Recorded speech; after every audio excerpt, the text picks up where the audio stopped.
ছোট থেকেই আমার ডিজাইন খুব ভালো লাগে, নানা রকমের ডিজাইন, নানা রকমের প্যাটার্ন, তুমি একটা ছন্দ খুঁজে পাই। আমাদের জীবনের ডিজাইনটাও অনেকটাই শাড়িগুলোরই মতো, রঙিন সুতো দিয়ে বোনা কিছু মুহূর্ত, যা দিয়ে তৈরি হয়েছে আমাদের জীবনের নকশিকাঁথা। রামধনু রঙের মতো সেখানে শুধু সাজরূপাই বা যশ শবনমের প্রেম নয়, আছে মৃত্যু, আছে দুঃখ। বিরহ দহন লাগে, তবুও শান্তি, তবুও আনন্দ, তবু অনন্ত জাগে। তবু প্রাণ নিত্য ধারা, হাসে সূর্য চন্দ্র তারা, বসন্ত নিকুঞ্জে আসে বিচিত্র রাগে। আপনারা দেখছেন প্রিয় তারকার অন্দরমহল, আর আজকে যে শিল্পীর অন্দরমহলে যাব, যে তারকার অন্দরমহলে যাব, সে আমার খুব প্রিয় একজন মানুষ। প্রিয় বললে বোধহয় একটু কম বলা হবে, আমার খুব আদরের। ওরে বাবা, মাছটা তো বিশাল, পারবে এটাকে সামাল দিতে? আমার অভ্যেস আছে।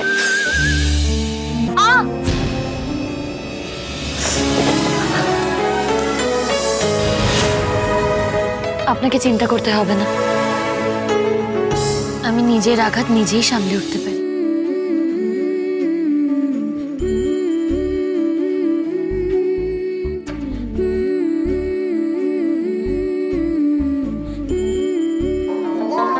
আমার নাম শবনম।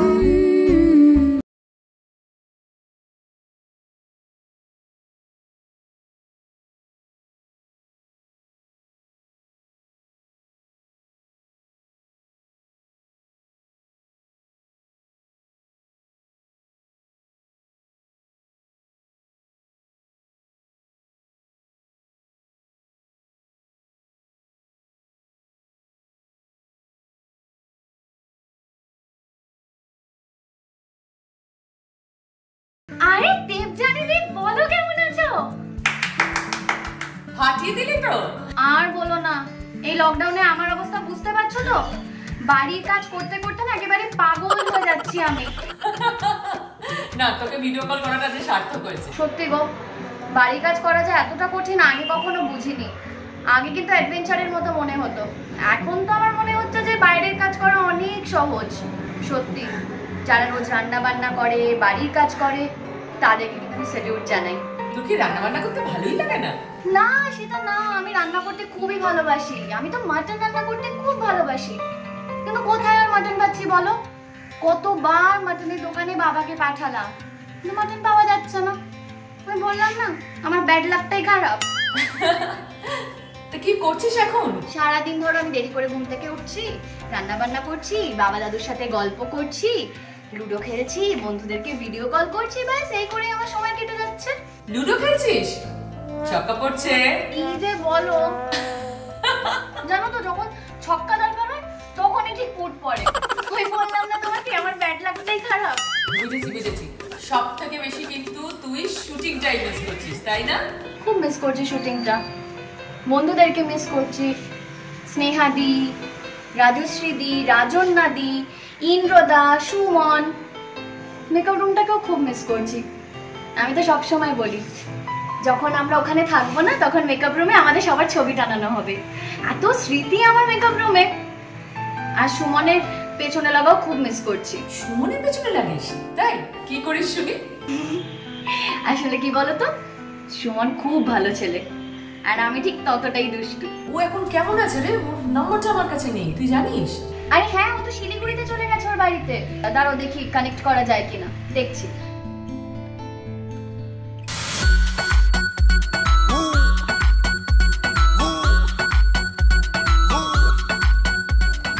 হ্যালো, কি খবর সুমন? কতদিন পর তোমাকে দেখলাম। এই যে কি খবর? আরে খবর আর কি, এই তো বাড়িতে, শিলিগুড়ি বাড়িতে। আমি চলে এসেছি লকডাউনের আগেই, একটু মেডিসিন আনতে গেছিলাম, মাস্ক পরে গেছি কিন্তু। আচ্ছা এই দেখো, এটা আমার বাবার সাইকেল। এই সাইকেলের সাথে অনেক স্মৃতি জড়িয়ে, জানো? ছোটবেলায় বাবা আমাকে এই সাইকেলে করে স্কুলে দিয়ে আসতো, স্কুল থেকে নিয়ে আসতো। তাই এখন অঢেল সময় পেলে একটু বাবার সাইকেলটা পরিষ্কার পরিচ্ছন্ন করে রাখি, মুছে টুছে রাখি। তার সাথে সাথে মাকে কিচেনে হেল্প করি, দাদা বৌদির সাথে বসে গল্প করি, আমার 2 ভাইপোর সাথে খেলি, অনেক কিছু করি। আসলে কি জানো তো, মানে মাধ্যমিকের পর থেকে না এতদিন বাড়িতে থাকার সুযোগ কোনোদিনও পাইনি, এই প্রথম থাকছি এতদিন। অদ্ভুত লাগছে, কিন্তু তার সাথে সাথে ভালোও লাগছে। ফ্যামিলি বন্ডিংটা স্ট্রং হচ্ছে, সম্পর্কের শেকড়গুলো শক্ত হচ্ছে। কলকাতাকে বড্ড মিস করছি, কলকাতার বাড়িটা মিস করছি, আমাদের নকশিকাঁথার শুটিং, ফ্লোর, স্টুডিও খুব মিস করছি। আচ্ছা সুমন, তুমি নাকি খুব ভালো ছেলে, মানালি নিশ্চয়ই তোমাকে খুব জ্বালায়? না, জ্বালায় না তো, জ্বালায় না। হ্যাঁ, তবে ওরা একবার সবাই মিলে প্ল্যান করে আমার বাইকটা লুকিয়ে রেখেছিল, সেই দিন একটু ভয় পেয়ে গেছিল। এমন ভাবে বলছো যেন ভূত দেখেছিলে। আরে বাবা, বাইক হারালে তো ভয়ের কি আছে? ভূত কিনা জানি না, তবে আমার বাইক ভীষণ প্রিয়। আমার বাইক, আমার গাড়ি আমার খুব কাছের, আমার ভীষণ প্রিয়। আমি ছোট থেকে বাইক গাড়ি খুব ভালোবাসি। একবার অনেক রাতে জঙ্গলের রাস্তায় ভূত টাইপের কিছু একটা দেখেছিলাম। সে কি? শিলিগুড়িতে থাকাকালীন আমরা সব বন্ধুরা মিলে তখন রাত করে বেড়াতে যেতাম সেবকের বিচের দিকে। হ্যালো হ্যালো, যা, এখানে কোথায় চলে গেল সুমন? লাইন কেটে গেল। দেখেছিস, সবে ভূতের গল্পটা শুরু করছিল, আরেকজন কাকে ধরা যায় বলতো? দু একজন লোক নেওয়া বাড়লে আড্ডাটা জমবে কি করে? স্নেহাকে কানেক্ট করবো, দাঁড়া স্নেহাকে কানেক্ট করি। এই স্নেহা। হ্যালো হ্যালো দেবজানি দি, আমি প্রিয় তারকার অন্তর্মহল বলে একটা শো সঞ্চালনা করছি। সবার অন্তর্মহলে ঢুকে পড়ছি, এখন তোমার অন্তর্মহলে ঢুকলাম। আমার সঙ্গে কে আছে দেখো। স্নেহাদি। হ্যালো মানু, কেমন আছিস? আরে একটু আগে সুমন ছিল, নেটওয়ার্ক প্রবলেমের জন্য কেটে গেল। আচ্ছা আচ্ছা ঠিক আছে, মানালি তোকে কিন্তু চ্যালেঞ্জ দেবে স্নেহা, ওকে? স্নেহাদি, সোজা দেখে চ্যালেঞ্জ দিও, এখন তো জীবনটাই চ্যালেঞ্জ আমার জন্য। প্লিজ চ্যালেঞ্জ বলে ভাবিস না, আমার একটা খুব পছন্দের গানে তোকে একটু নাচতে হবে। তোর নাচ অনেকদিন দেখিনি, তুই খুবই সুন্দর নাচিস। ব্যাস।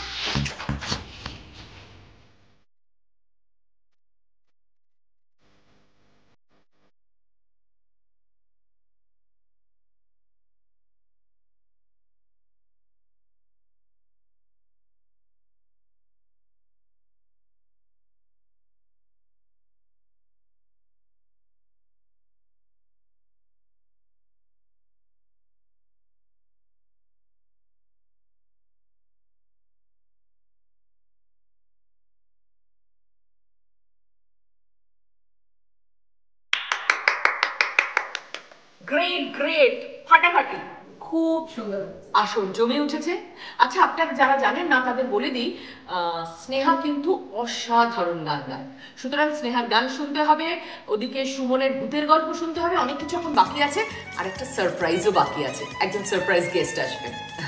শুনুন, একটা ছোট্ট ব্রেক দিচ্ছি, চট করে 20 সেকেন্ড ধরে হাতটা ধুয়ে ফেলুন, এক্ষুনি ফিরবো। কবে তুমি গেছিলে আখির পানে চেয়েছিলে, ভুলে গিয়েছি। কবে তুমি গেছিলে আখির পানে চেয়েছিলে, ভুলে গিয়েছি। ফিরে এলাম ব্রেকের পর। আপনারা দেখছেন প্রিয় তারকার অন্দরমহল। আজ আমরা আড্ডা দিচ্ছি বানালি, স্নেহা আর সুমনকেও পেয়ে গেছি। এই সুমন, আরে ভূতের গল্পটা শুরু করো, আরে শোনা হলো না তো তখন। তো আমরা সব বন্ধুরা মিলে গাড়ি নিয়ে সেবকের বিচের দিকে যাচ্ছিলাম। বেশ রাত, অন্ধকার। রাতের আলোয় আমরা যাওয়ার পথে দেখছি একটা লোক, 6-6.5 ফিট হাইট। লোকটা মানে মাথাটা পুরো পেছন দিকে ঘুরিয়ে, মানে মনে করো এরকম যদি থাকে, এই তাকিয়ে আছে এরকম পেছন দিকে, এরকম আমাদের দিকে তাকিয়ে পেছন দিকে ঘুরে উনি সোজা এগিয়ে যাচ্ছেন। তারপর ওখানে দাঁড়াই ধরি, ওনাকে ক্রস করে আমরা সোজা বেরিয়ে গেছি, আর খুব জোরে গাড়ি চালিয়েছি। আমরা সেবক ব্রিজ ক্রস করে, জাস্ট ক্রস করেই পাশে একটা কংক্রিট বসার জায়গা আছে, খুব সুন্দর বসার জায়গা। ওখানে গিয়ে লোকজন বসে, ছবি তোলে। সেখানে গিয়ে আমরা বসেছি, বসে আমরা গল্প করছি বন্ধুরা। ঠিক 5 থেকে 10 মিনিট পর ওই লোকটাই, যে ভদ্রলোককে আমরা ক্রস করে এলাম পেছন দিকে তাকিয়ে, ও আমাদেরকে ক্রস করে যাচ্ছে 5 থেকে 10 মিনিট, যেখানে আমরা পৌঁছেছি 25 মিনিটস ড্রাইভ করে। উনি 5 থেকে 10 মিনিটের মধ্যে ওখানে পৌঁছে গেছে। বাট হ্যাঁ, উনি আমাদেরকে কোনো রকম কোনো ডিস্টার্ব করেননি, উনি জাস্ট ওখান থেকে হেঁটে চলে গেলেন অত রাতে। এর মধ্যেই আমার এক বন্ধু পাহাড়ের দিকে গিয়ে মানে খাইয়ের দিকে ও বাথরুম করছে, হঠাৎ করে দেখছি ও জুপ করে পড়ে গেল একদম, জাস্ট জুপ নেই, মনে হলো ওকে যেন কেউ পেছন থেকে ধাক্কা দিল। দৌড়ে গেছি আমরা, দৌড়ে গিয়ে আমরা ভেবেছি যে ও গেছে, ও একদম নিচে তিস্তা নদীতে পড়ে গেছে। ওটা গিয়ে দেখছি মানে ভগবান সহায় ও একটা গাছে আটকে গেছিল, বড় একটা গাছের গুড়িতে ওখানে আটকে গেছে। ও আমাদের দিকে তাকিয়েছে এরকম হতভম্ব হয়ে, আমরাও এরকম তাকিয়েছি, মানে আমরা বুঝতে পারছি না, ও বুঝতে পারছি না, আমরাও বুঝতে পারছি না যে অ্যাকচুয়ালি হলোটা কি। হ্যাঁ, তো আমরা এখনো জানি না যে কি করে পড়লো। ওরে বাবারে, আমি আর শুনবো না, এরপরে শুনলাম আমি একা একা ছাদে আসতে পারবো না। পাহাড়ে গিয়ে আর আমি কোনোদিন রাতে বেরোচ্ছি না বাবা, আর নয়, যাই বলো। আমি কিন্তু খুব ভীতু বাবা, আমি ভীষণ ভয় পাই উঠতে। আমরা তারপর থেকে আর কোনোদিনও সেবকে যাই না, মানে আফটার সানসেট আমরা কেউ যাই না। এই বাবা, আবার সুমনের ফোনটা কেটে গেল, কি হচ্ছে বলতো? যাকে শোন, আমি দেখছি ইন্দ্রকে পাই কিনা, মানে দেবদীপকে।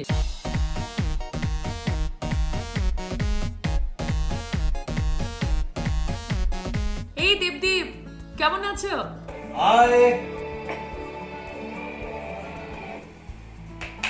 Hi everyone, high. ইন্দ্রদা, খুব ভালো লাগছে সবাইকে দেখতে পেয়ে। Hello hello hello hello hello hello hello, কেমন কাটছে বলো?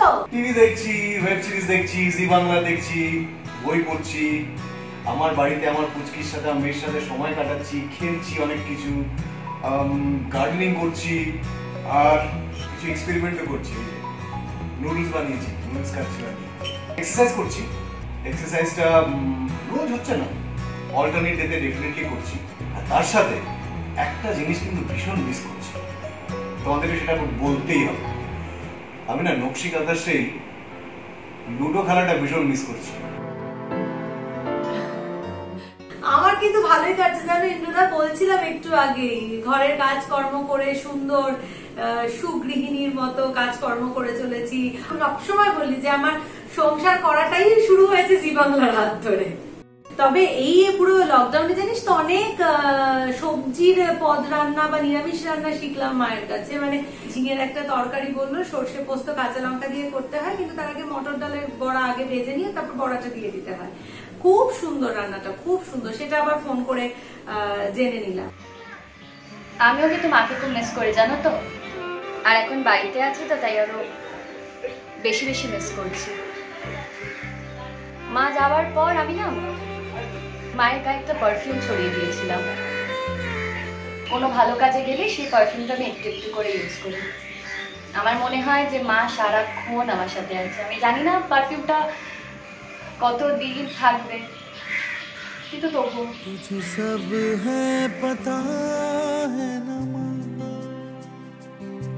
আমি মজার কথা বলিস না, আমি আমার মাকে জমের মতো ভয় পেতাম, মানে জাস্ট জমের মতো ভয় পেতাম, ভাবতে পারবি না।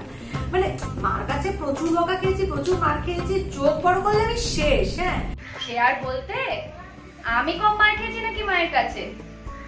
আর বলো না, একবার তো বাবার শরীর নকল করতে গিয়ে ধরা পড়লাম, পড়লো পিটুনি, তারপর পায়ের উপর থেকে ট্যাক্সি চলে গেল। কোথায় আমাকে নিয়ে মা আহারে বাবা শোনা বলবে তা না, ওসব কিছু নেই, উল্টে ওই ব্যথার মধ্যেই পড়লো। সেই দিনগুলোই বোধহয় ভালো ছিল রে, বড় হয়ে গিয়ে সব কেমন গোলমাল হয়ে গেল। যাকে, time for the next challenge.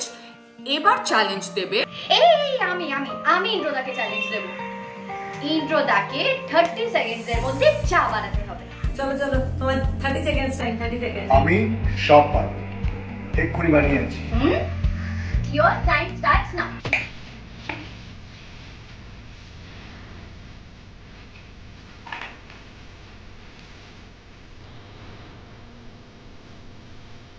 চা রেডি। এই চিটি করতে চলবে না, চলবে না। সাইলেন্স। इतना सन्नाटा क्यों है? কতদিন পর সাইলেন্স শুনলাম, এখন তো মনে হচ্ছে কেউ অ্যাকশন বলবে। অ্যাকশন বলবো আমি। এবার চ্যালেঞ্জ দেওয়ার পালা আমার। গানের খেলা।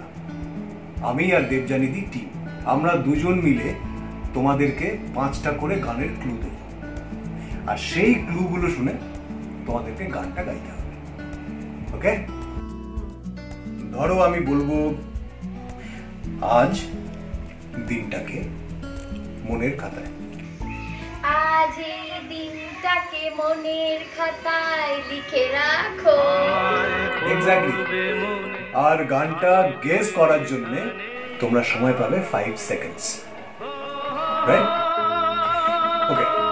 সন্ধ্যা, তুমি, দুজনে। আরে তো সোজা, সন্ধ্যাবেলা তুমি আমি বসে আছি দুজনে। স্নেহা, তোমার ক্লু হলো দুরন্ত দুনিয়া রং। দুরন্ত ঘূর্ণি এই লেগেছে পাক, এই দুনিয়া ঘুরে বন বন বন বন, ছন্দে ছন্দে কত রং বদলায়, রং বদলায়। মানালি, তোমার ক্লু পুতুল, ঝুড়ি, রাবণ। আমার এই ছোট্ট ঝুড়ি এতে রং রাবণ আছে, ঠিক তো? এবার ক্লু হচ্ছে রিমঝিম মন কাহিনী। রিমঝিমে ধারাতে চাই মন হারাতে। এই এবার সাগর, নদী, পথ। শানুদা শানুদা, কত যে সাগর নদী পেরিয়ে এলাম আমি, কত কত। ঠিক আছে ঠিক আছে, আমি তো গানটা বলতে পেরেছি। গান। ঝিকিমিকি চমকে মন, ঝিকিমিকি চমকে মন। গাছের পাতায় রোদের ঝিকিমিকি, আমায় চমকে দাও চমকে দাও, দাও দাও দাও। দিচ্ছি দিচ্ছি, ব্রেক থেকে ফিরে এসে ইন্দ্রকে প্যাচে ফেলার গেম দিচ্ছি, দাঁড়া না। ও, ফিরে এসেছি। প্রিয় তারকার অন্দরমহল নেই, ভেবে ফেলেছি ইন্দ্রকে কিভাবে প্যাচে ফেলা যায়। টান টান। এই স্নেহাদির সামনে চলে এসেছে একটা চপার বোর্ড, একটি ছুরি এবং দুটো মাঝারি সাইজের কিউট আলু। এবার শুরু হচ্ছে শোলে চ্যালেঞ্জ। সেটা আবার কি? আরে মনে নেই, ধর্মেন্দ্রকে আটকে রেখে সেই হেমা মালিনীকে নাচতে বলেছিল, জব তক তেরি প্যার চলেগি উসকি সাসে চলেগি। ঠিক সেরকমই স্নেহাদিকে আলু কাটতে হবে। ঠিক যতক্ষণ স্নেহাদি আলু চচ্চড়ি সাইজের আলু কাটবে, ঠিক ততক্ষণ ইন্দ্রদাকে পুশ আপ দিয়ে যেতে হবে। যতক্ষণ আলু কাটা চলবে ততক্ষণ পুশ আপও চলবে। ওকে? বলছি স্নেহা, তুমি আলু কাটতে পারো তো? আরে ও তো সব রান্না বান্না জি বাংলার কাছেই শিখে গেছে। চলো চলো শুরু হোক। বাঙালি বেঁচে থাক সাদা আলু চচ্চড়িতে। রেডি?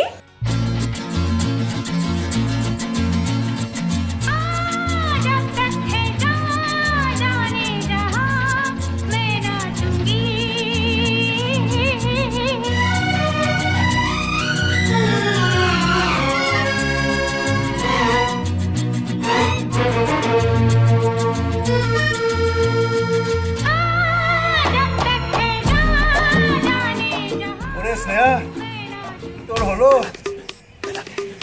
আর আলু খাবো না।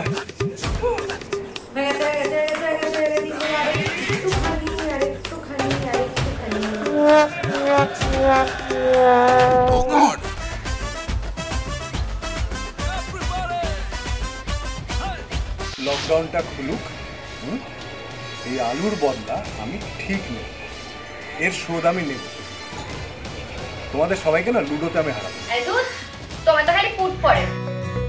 আজ কিন্তু জমে গেছে। হ্যাঁ, বাসন্তীর আলু কাটা আর ধর্মেন্দ্রর পুশ আপ। আর একটা বিরাট বড় পাওয়া হলো স্নেহার গান। এই লকডাউনে চেষ্টা করছি গো। সত্যি স্নেহা, গানটা কিন্তু ছাড়বে না। গানের একটা মাহল যখন তৈরি হলো, তখন একজনের কথা খুব মাথায় আসছে। দেখবো তাকে কানেক্ট করতে পারি কিনা। তার গান কিন্তু আমাদের মুখে মুখে ঘোরে। চলো দেখি। হাই রূপঙ্কর, কেমন আছো? হ্যালো, কেমন আছেন সবাই? নিশ্চয়ই বাড়িতে আছেন। বাড়িতে থেকে সাবান কিংবা স্যানিটাইজার দিয়ে হাত ধুয়ে আমরা কিন্তু এই কোভিড মারণ রোগের থেকে মুক্তি পাবো, এই কঠিন সময় থেকে মুক্তি পাবো। লকডাউনে কি করছো? লকডাউনে আমি বাড়িতে রয়েছি, বাড়িতে প্র্যাকটিস করছি, গান গাইছি, গান প্র্যাকটিস করছি। অনেক পুরনো গান, যেগুলো আমার অনেক অ্যালবামের গান, যেগুলো হয়তো সেরকম জনপ্রিয় হয়নি, সেই গানগুলোকে রিভাইভ করার চেষ্টা করছি। রেওয়াজ চলছে, একটু গিটার প্র্যাকটিস চলছে, সিনেমা দেখছি, বই পড়ছি। বাড়িতেই থাকতে হবে, বাড়িতে থাকার একটু এক্সারসাইজ করছি। রূপঙ্করটা যখন এসেছে তখন রূপঙ্করটা একটা গান শোনাও প্লিজ। নিশ্চয়ই। জানি আসবে তুমি ঝড় হয়ে, না জানি কতই আশা নিয়ে, জানি যাবে চলে ফিরে ফিরে, আমি পাশে থেকে একটু দূরে। বন্ধু দেখা হবে, বন্ধু দেখা হবে। এত সুন্দর আড্ডাখানে যেতে আমার একদম ইচ্ছে করছে না। আজকে এত গান বাজনা হলো, মনটা ভালো হয়ে গেল, কিন্তু সময় নেই হাতে, যেতে তো হবেই। আবার আপনাদের সঙ্গে ঠিক এই সময় দেখা হবে, কিন্তু আজ যাওয়ার আগে আমি দুটো কথা বলতে চাই। আমরা কিন্তু যুদ্ধে নেমেছি, আর এই যুদ্ধের সৈনিকরা কারা জানেন? না, তাদের হাতে কিন্তু বন্দুক নেই, আছে স্টেথোস্কোপ, ইনজেকশন। ঠিক ধরেছেন আমি কাদের কথা বলছি। সেই সব মানুষরা যারা দিন রাত এক করে আমাদের আশার আলো দেখিয়ে যাচ্ছে, আমাদের প্রাণ বাঁচানোর চেষ্টা করছে। আমি কথা বলছি সেই সব ডাক্তারদের, নার্সদের এবং স্বাস্থ্যকর্মীদের। আসুন না সবাই মিলে তাদের একটু স্যালিউট জানাই।